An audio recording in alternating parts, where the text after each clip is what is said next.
Mesdames, Messieurs, bonsoir, bienvenue. Dans l'actualité de ce 6 janvier, le renforcement des mesures de sécurité dans les centrales nucléaires.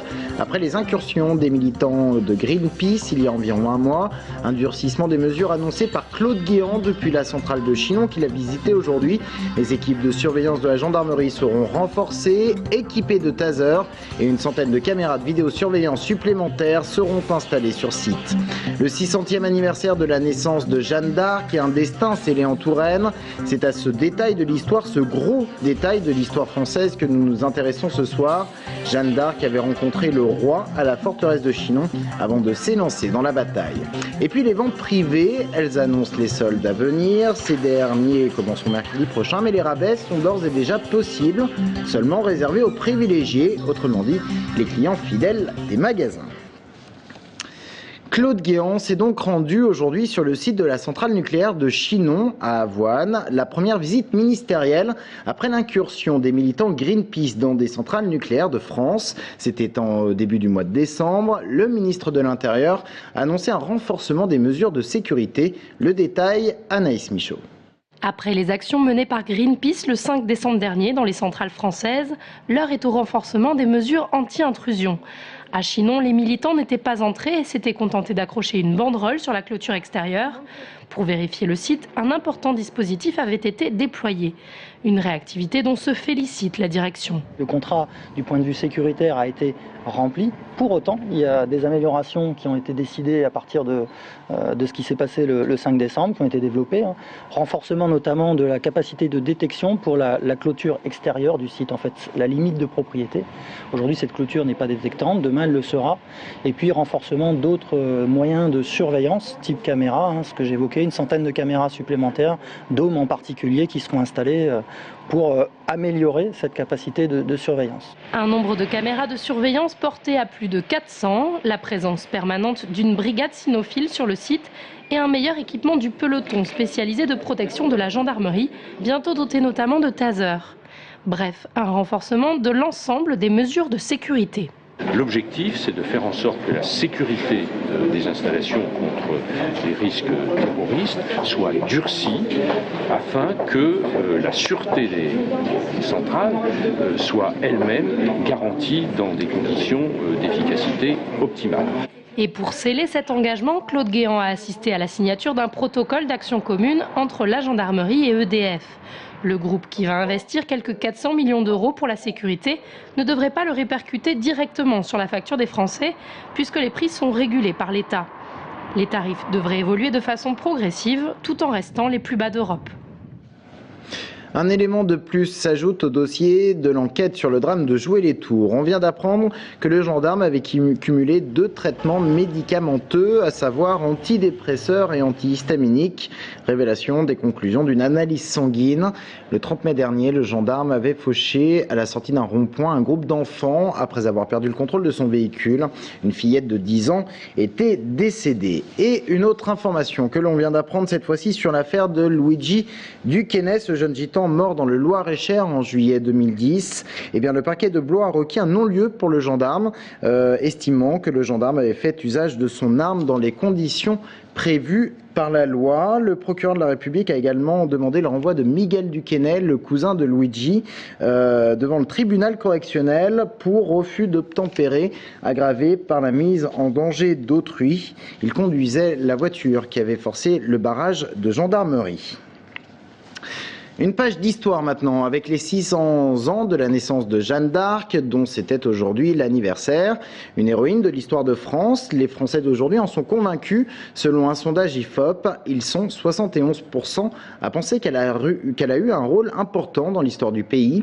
Un sondage réalisé pour la ville de Rouen, ville où Jeanne d'Arc est montée sur le bûcher. Mais il faut savoir qu'en Touraine, il y a aussi une histoire locale. C'est ici, à Chinon, que la Pucelle est venue rencontrer le roi en 1429. Gaël Poulain. Gentil dauphin, j'ai nom Jeanne, la Pucelle. Et le roi des cieux vous mande par moi que vous serez sauvé et couronné en la ville de Reims.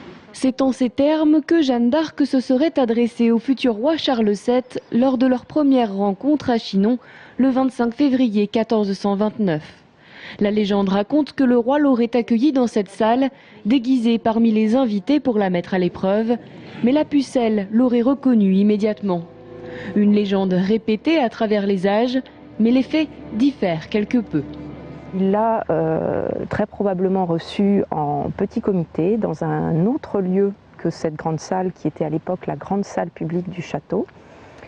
Et suite à cette première entrevue entre Jeanne d'Arc et le roi décide de la confier à ses conseillers et à ses théologiens à Poitiers. Là-bas, on vérifie sa virginité, on l'interroge sur sa foi et fin mars, elle revient à la forteresse de Chinon pour recevoir ses ordres de mission, ainsi qu'une armure et un étendard conçus par des artisans tourangeaux. C'est dans cette tour que Jeanne d'Arc séjourne avant de partir libérer Orléans et de devenir un symbole patriotique reconnu bien après sa mort sur le bûcher de Rouen. Elle a été régulièrement utilisée, notamment en temps de guerre. En 1914, Jeanne d'Arc est vraiment devenue une compagne pour les soldats français et on la retrouvait notamment sur énormément de cartes postales. Jeanne d'Arc sera également utilisée sur des affiches américaines et anglaises pour appeler à soutenir l'effort de guerre et le territoire français. Utilisée aussi comme symbole féministe par les suffragettes de Grande-Bretagne et encore aujourd'hui par les femmes japonaises.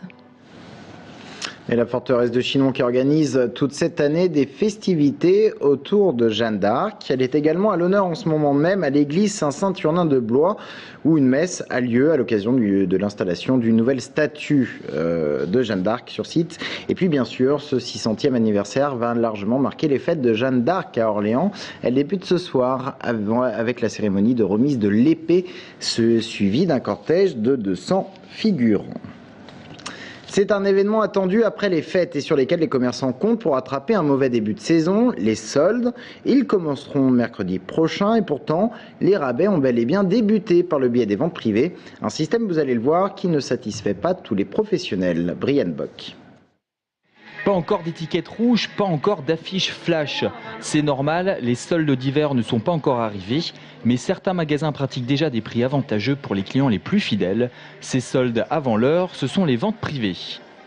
On bénéficie d'offres exceptionnelles, on a des prix très intéressants et puis on a surtout le choix avant les autres. Et dernière chose, on évite la bousculade des soldes habituels. Si ce n'est pas encore la cohue et que les clients y trouvent leur compte. Quels sont les avantages pour les magasins? Pour ce responsable, les ventes privées représentent en moyenne une part de 3 à 5% du chiffre d'affaires annuel. Si on doit vraiment différencier les ventes privées et les soldes nous ramènent effectivement plus de monde sur une grosse période quand même qui dure à peu près 2 mois et demi dans l'année. Nos ventes privées ne durent que 2 semaines, mais là on est vraiment sur une action de fidélisation totale de notre clientèle. Fidélisation de la clientèle, prix attractif. La vente privée permet de créer un lien privilégié entre clients et commerçants, mais cette action commerciale est loin de satisfaire tous les professionnels. Je suis vraiment contre ce genre d'opération. Je trouve que c'est une pollution du marché et je trouve ça vraiment dommage. Vous rentrez dans une boutique, vous allez vous acheter une robe, cette robe vous plaît, vous n'avez pas reçu d'invitation, vous allez la payer plein pot. Votre ami vous dit, moi je suis allé m'acheter une robe, la même que vous, dans la même boutique, j'ai eu X% de remise parce que j'ai reçu une invitation. Moi je trouve pas ça très bien.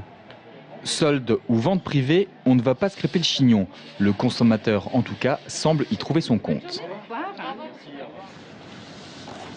En bref, un appel à la vigilance à Tours. Des individus mal intentionnés, se recommandant de la mairie, démarchent des particuliers au motif d'une soi-disant enquête sur des personnes âgées et tentent de prendre rendez-vous avec les concernés. C'est faux, aucune enquête n'est actuellement menée. Si jamais vous recevez un appel comme celui-ci, il faut contacter la police pour le signaler.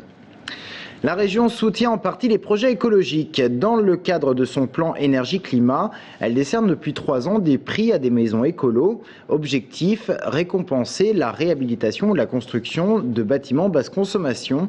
En 2011, 8 maisons ont reçu ce prix assorti d'une enveloppe d'aide de 8 000 €. Portrait de l'une de ces maisons avec Jérôme Alain. Il y a une usine qui Près de 120 mètres carrés habitables, une isolation en chanvre, 2 panneaux solaires de 8 mètres carrés pour le chauffe-eau, un plancher bois rehaussé et isolé de 20 cm de ouate de cellulose, une VMC avec récupérateur de chaleur et un poêle à granules. Ces caractéristiques techniques font de cette habitation une maison écologique et économique.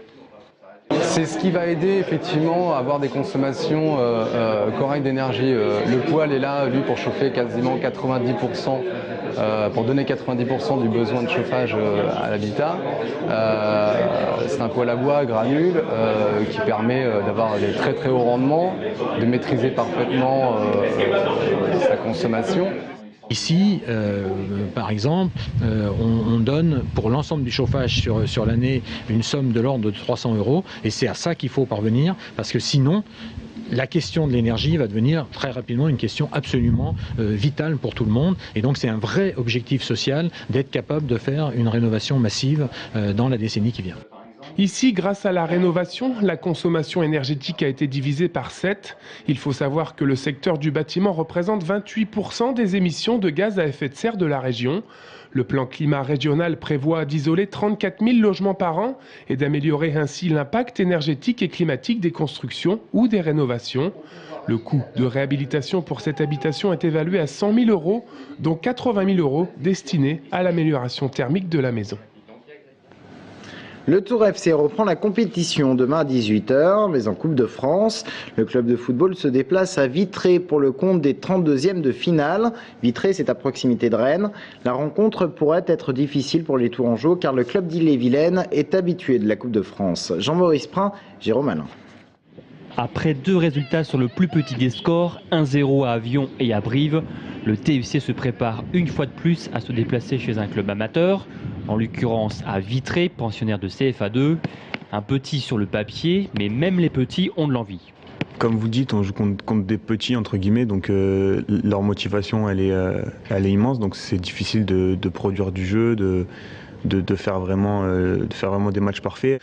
1-0, c'est des petits résultats, mais c'est la qualification. Et si demain on peut gagner 1-0, on prend tout de suite. Le contexte de la Coupe de France est certes très différent du championnat, mais il permet surtout de se remettre en jambes après la trêve. Peter Zeidler reste, lui, comme à son habitude, prudent. Il y a aussi de bonnes équipes qui ont une bonne organisation. Alors comme ça, c'est pas une spécificité de Vitré. C'est toutes les équipes de CFA2, de CFA qui sont à ce stade de la compétition, ils ont quand même quelque chose. Oui. Et en effet, ce n'est sans doute pas un hasard si l'AS Vitré est à ce stade de la compétition, puisque c'est la 5e fois dans l'histoire du club. En coupe, on retient le résultat, donc la victoire. Donc c'est vrai qu'on le prépare humblement. Et puis surtout, voilà, on est des compétiteurs, donc on devra faire le job. La Coupe de France reste très clairement un des objectifs du club. En ligne de mire, une place en 16e de finale, avec pourquoi pas la réception d'un gros club de Ligue 1 qui offrirait indubitablement un beau match à la Vallée du Cher. Et dans les autres rendez-vous sportifs du week-end, le Tour Volleyball se déplace à Lyon dans le cadre du championnat de Liga, la 14e journée. Et de son côté, le club de basket de Blois, l'ADA, reçoit Charleville-Mézières pour le compte de la 15e journée de National 1. Les autres événements de votre week-end, voici tout de suite l'agenda de la rédaction préparé et présenté par Brian Bock. Le temps fort de ce week-end, c'est le 600e anniversaire de la naissance de Jeanne d'Arc. Orléans fêtera cet événement ce vendredi soir avec la passation de l'épée entre Miss Jeanne d'Arc 2011 et Miss Jeanne d'Arc 2012. Une épée qu'elle conservera pendant toute la durée des festivités. La cérémonie se déroulera à Orléans à la cathédrale Sainte-Croix dès 21 h. Comment trouver sa voie professionnelle? Que faire après un bac? Comme chaque année, le salon Studirama propose aux futurs bacheliers de découvrir les établissements et formations post-bac toute la journée ce samedi de 10 h à 18 h au centre de congrès de Tours. Ben s'est fait connaître au Jamel Comedy Club et sur France Inter aux côtés de Stéphane Bern. Il a participé au festival Juste pour rire de Montréal et présentera son spectacle Décapant le samedi 7 janvier à 20 h 30 à Loches. Un petit peu de musique classique avec Mozart, Schumann et Britten. L'atelier de musique de Touraine propose un concert en trio pour revisiter ces 3 artistes. Ce sera au Grand Théâtre de Tours ce dimanche à 11 h. Élevé en banlieue parisienne, Karim Cassel se forge une culture musicale diversifiée. De Brel en passant par Brassens, il se passionne pour la chanson française. Il chantera ce week-end les tonalités de Serge Reggiani. Ce sera à la salle de spectacle La Pléiade à La Riche ce dimanche à 17h. Très bon week-end à vous. Et c'est la fin de cette édition, merci de l'avoir suivi. On se retrouve dans un instant, on parle du salon Studyrama qui a lieu demain à Tours. A tout de suite.